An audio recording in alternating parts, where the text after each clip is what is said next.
Can I tell you anything about garlic? Do you know everything there is to know? I would probably say that I could share some how to use it in a way that you might not use. So we're making tonight the infused oil with garlic. Now, when I make it for ear infections, I don't chop it up. So I guess if you wanted to save it for that purpose, then when we peel the cloves here, I would say don't chop yours, just put them in whole, or maybe cut them in half, because you just, even if you're straining, I just get weird about like possibly having a teeny chunk in the oil that you would be dropping in your ear. And then I would not put the oregano oil in either. So have you used infused garlic oil for ears yet? I made a mullein garlic oil. Okay. It's not been used yet, but I've made it. So I have found that if someone has like something and it's just starting, you don't even need to put it in the ear. That just like behind the ears, or like right here, like around the opening of the ear, maybe down on the lymph glands, is enough to keep it from turning into an infection. If you already have something that has progressed into something that is painful, I have successfully used just like one drop with my kids overnight, and maybe have to do it again the second day, another drop. And I've never, like, you always hear kids having ear infections. My kids never had an ear infection. They've had like some pain. We use the garlic, we use garlic oil, mullein oil, and always stopped it. So anytime you have any upper respiratory thing going on, swollen glands, I would say take the oil, topically apply, massage it. I know it smells like a pizza shop, but it's worthwhile. And then we were talking about feet with the essential oils last week and massaging the reflexology points. So this oil, especially if you add the oregano, would be really good for your feet. Because of the strong odor, I wouldn't use it on like a preventative basis. I would be using that in times of sickness. So when you're sick, you put it on your feet? Yeah, for some reason, it's so weird. I think it's bizarre that by applying the oils or anything to the soles of our feet, it goes in the body. It knows where to go, travels up.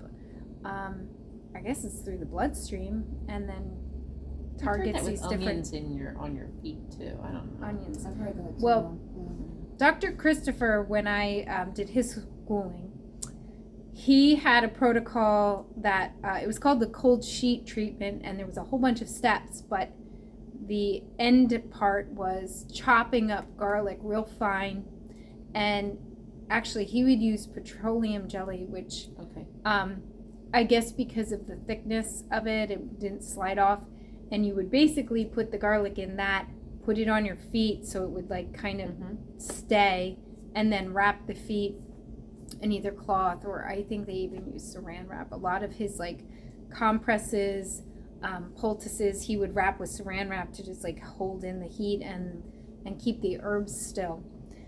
I have not done that. I didn't want to deal with like chunky bits of garlic. So I usually just make the infused oil as strong as I can, and then seems to work just as well. The other thing is eating it. The last couple weeks on my Zytoscans, I have had garlic show up.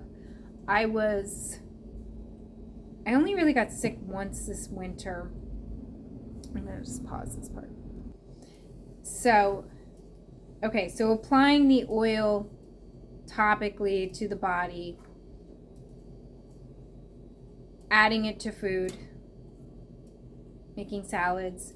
I guess the big key is keeping the juices raw, and having the juice be crushed is important. Like when you hit the clove on the side with the knife, like you want to crush it. So let's see. You might know these things, but I'll just go over some of it quickly. Garlic actually has vitamins A, B, C, and E, and key actions. So we learned the chemical actions of different herbs.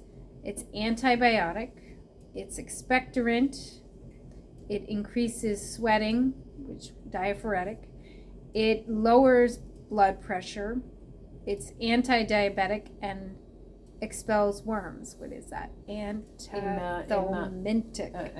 Yeah. It's an invaluable remedy. Well over 1,000 research papers have been published on the medicinal effects of garlic. They show that it helps to lower high blood fat levels, including cholesterol, to keep the blood thin and protect against blood clots, to lower high blood pressure, to lower high blood sugar levels, and to have antibiotic activity. So the key, I feel like, with herbs always is how much are you using. So it's not like, shaking some garlic powder. I think Dr. Schultz, who he was like one of the teachers in my schooling, I think he would say like 6 cloves of garlic a day. Wow. He's the craziest. I love him so much. He's like the best, wildest teacher. And he would take enormous amounts of everything.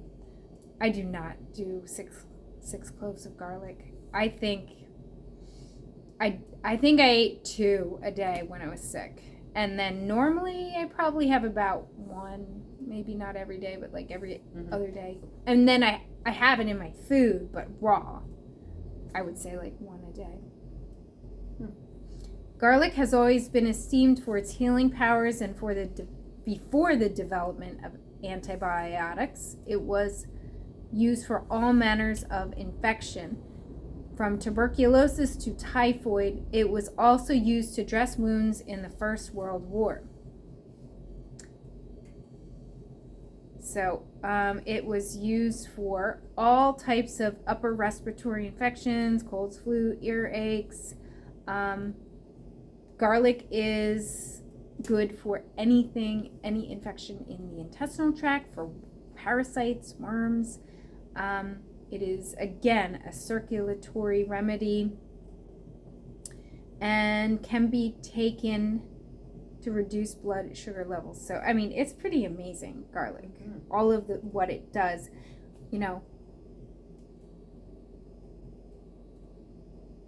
such an amazing herb, but such a strong, pungent taste and smell that probably keeps a lot of people away from using it.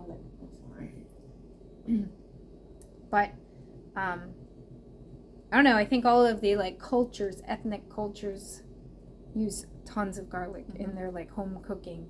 I guess it's just more modern culture that it's not in there. It's like salty, sweet, MSG, preservatives.